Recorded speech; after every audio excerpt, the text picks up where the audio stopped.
August 19th has been set a date when the Americans and the Canadians have to reach a deal with regard to tariffs. Donald Trump has set that date as being the deadline for federal tariff being imposed on automobiles. And in fact, it cannot be reached, and the negotiations have been continuing in earnest. What will that mean for investors? Well, for the most part, the answer is not a whole lot. My view is that the world has come to realize the modus operandi of Donald Trump some time ago. He may reach a deal, but then change his terms. He may say he hasn't reached a deal and then change his mind.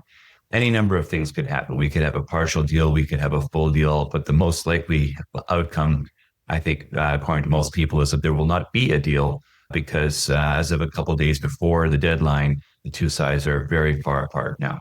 That can change in a moment, but right now it looks as though there's not going to be a deal. When you think about what it means for you as an investor, think about, in the grand scheme of things, will people be talking about August 19th, 2026 in the history books? Will it go down as being a major date with regard to what happens for trade policy and as a result, economic policy, and as a result of that, your portfolio? Almost certainly not. The likelihood of that being any kind of a significant event is extremely rare.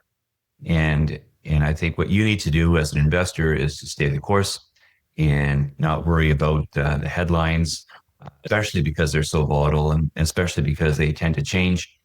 Don't let that throw you off. Whatever it is that you have as your perspective, probably wise to maintain your perspective and realize that this too shall pass.